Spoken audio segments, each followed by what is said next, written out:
Bonjour. J'ai envie de vous dire, Monsieur le ministre, au-delà des discours, des beaux discours, des intentions qui sont très généreux, j'ai envie de dire, au-delà de ces discours, avez-vous l'impression qu'il y a une réelle volonté de la France, partenaire incontournable et ami de la Tunisie de tous les jours, avez-vous l'impression qu'il y a une réelle volonté pour soutenir la Tunisie dans cette phase combien cruciale? Oui, je pense que là, on a dépassé le stade des discours et qu'on est réellement dans l'action. Je crois que la France a eu un retard à l'allumage. Ce passage-là est révolu. Et aujourd'hui, on sent, et on continue à sentir, à tous les niveaux, au niveau gouvernemental, mais même au niveau des amis. Aujourd'hui, nous sommes accueillis par le maire de Paris, que la France et tous les Français se mobilisent pour passer du message à l'action. Ça, c'est très agréable. Aujourd'hui, nous sommes dans l'action. Il faut réellement qu'on redresse la machine économique, qu'on relance la machine économique du pays.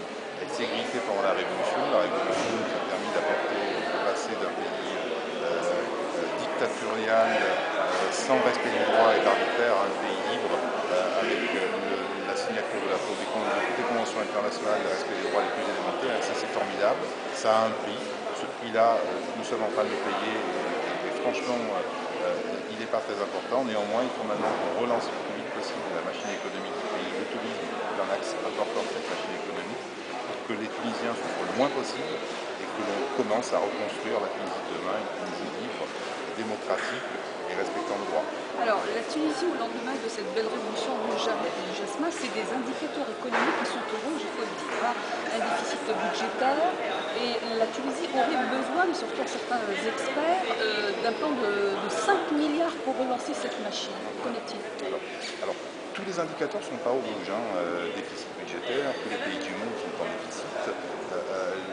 La balance, enfin, l'économie, le commerce, les exportations ont progressé sur le premier trimestre, ce qui veut dire que les entrepreneurs, les investisseurs étrangers qui ont fait le pari de la Tunisie hier, celle de Benadi aujourd'hui, continuent à investir et à faire confiance à la Tunisie de demain, qui est plus libérée. Néanmoins, quand une machine économique se grille, il faut la faire repartir et surtout, là où hier Benali avait mis le couvercle sur les 500 ou 600 000 chômeurs existants en Tunisie, nous avons maintenant la responsabilité de leur trouver des débouchés. Donc c'est sur cette problématique-là qu'il faut qu'on travaille, et sur cette problématique-là, effectivement, il faut des ressources complémentaires, il faut une relance différente et à situation exceptionnelle, il faut réellement un plan Marshall pour la Tunisie. Et la Tunisie peut se positionner réellement maintenant comme un pays qui peut être la plateforme d'extension des pays européens vers l'Afrique. Et on sait aujourd'hui que l'Afrique est réellement le pays de demain, le relais de croissance pour l'ensemble des pays européens. S'appuyer sur un pays libre, démocratique et respectant les droits, ça va être un plus extraordinaire. De plus, nous n'avons pas de richesse naturelle, mais nous avons une population qui est fortement éduquée, avec énormément de diplômés de haut niveau. Dans les 5 ou 600 000 chômeurs que nous comptons actuellement, il y a près du tiers de ces chômeurs, d'un tiers de ces chômeurs qui ont un bac plus 3, 4, 5. Alors, bien entendu, la Tunisie, est-ce qu'on peut dire que la Tunisie peut se passer de l'investissement étranger? Non, aucun pays dans le monde ne peut se passer de l'investissement étranger. Nous ne pouvons pas vivre en autocratie, nous n'avons pas de ressources naturelles, nous n'avons ni gaz ni pétrole. Notre ressource, c'est le Tunisien, et le peuple tunisien a montré que c'était une ressource d'une extrême richesse sur laquelle on pouvait s'appuyer. C'est une révolution populaire, ce n'est pas une révolution d'élite, c'est une révolution qui est venue par le bas et ça va la stabiliser et la positionner vers le haut.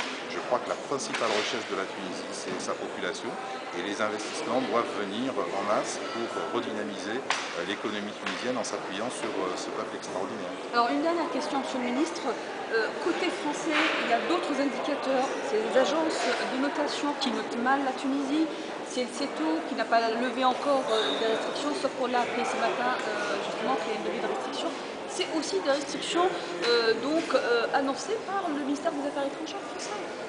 Alors, juste pour rectifier les deux dernières informations, donc le CETO les a levées. Le ministère des Affaires étrangères a reçu un message clair de son ambassadeur à Tunis l'incitant à lever ses réserves. Nous espérons qu'il va le faire dans un temps le plus rapide possible. Nous comptons aussi sur vous pour relayer cette information.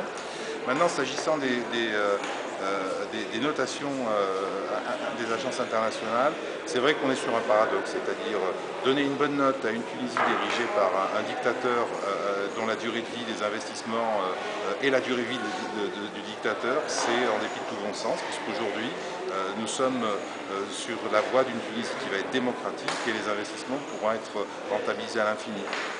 J'aurais, étant scientifique, plutôt amélioré la note de la Tunisie plutôt que de la dégrader. Mais bon, c'est un autre débat. Le mystère des financiers restera toujours un mystère pour nous. Alors, pour le mot de la fin, vous êtes donc en visite à Paris pour sauver la scène estivale 2011. Est-ce que vous pensez pouvoir le faire?